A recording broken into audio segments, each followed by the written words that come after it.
ಮರದಿಂದ ಹಾರುವ ವೇಳೆ ಆಯ ತಪ್ಪಿ ಬಿದ್ದು ಗಂಭೀರವಾಗಿ ಗಾಯಗೊಂಡು ಸುಮಾರು 1 ಗಂಟೆಗೂ ಹೆಚ್ಚು ಕಾಲ ನರಳುತ್ತಿದ್ದ ಮಂಗವೊಂದಕ್ಕೆ ಸಮಯೋಚಿತ ಚಿಕಿತ್ಸೆ ದೊರಕುವಂತೆ ಮಾಡಿ ಸಮಾಜ ಸೇವಕ ಹಾಗೂ ಉರಗ ಪ್ರೇಮಿ ಮಲ್ಲಿಕಾರ್ಜುನ್ ಗಾಣಿಗೇರ್ ಮಾನವೀಯತೆ ಮೆರೆದ ಘಟನೆ ತಾಲೂಕಿನ ನಯಾನಗರದಲ್ಲಿ ನಡೆದಿದೆ.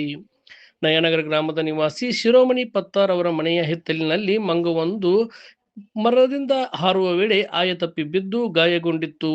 ಗಾಯದ ನೋವಿನಿಂದ ಒದ್ದಾಡುತ್ತಿದ್ದ ಮಂಗವನ್ನು ಗಮನಿಸಿದ ಶಿರೋಮಣಿ ಪತ್ತಾರ್ ಅವರು ತಕ್ಷಣವೇ ಸಮಾಜ ಸೇವಕ ಹಾಗೂ ಉರಗ ಪ್ರೇಮಿ ಮಲ್ಲಿಕಾರ್ಜುನ್ ಗಾಣಿಗೇರ್ ಅವರಿಗೆ ಮಾಹಿತಿ ನೀಡಿದ್ದಾರೆ.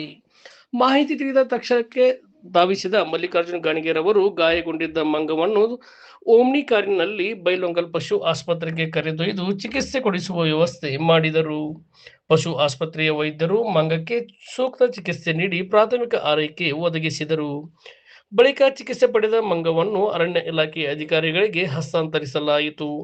ಮೂಕ ಪ್ರಾಣಿಯ ನೋವಿಗೆ ಸ್ಪಂದಿಸಿ ಸಮಯಕ್ಕೆ ಸರಿಯಾಗಿ ಚಿಕಿತ್ಸೆ ದೊರಕುವಂತೆ ಮಾಡಿದ ಮಲ್ಲಿಕಾರ್ಜುನ್ ಗಾಣಿಗೇರ್ ಅವರ ಸೇವಾ ಮನೋಭಾವಕ್ಕೆ ಸಾರ್ವಜನಿಕ ವಲಯದಲ್ಲಿ ಮೆಚ್ಚುಗೆ ವ್ಯಕ್ತವಾಗಿದೆ. ಈ ವೇಳೆ ಅರಣ್ಯ ಇಲಾಖೆಯ ಸಿಬ್ಬಂದಿ ದೊಡ್ಡಪ್ಪ ಹುಲಿ ಹಾಗೂ ಪಶು ವೈದ್ಯರು ಇದ್ದರು.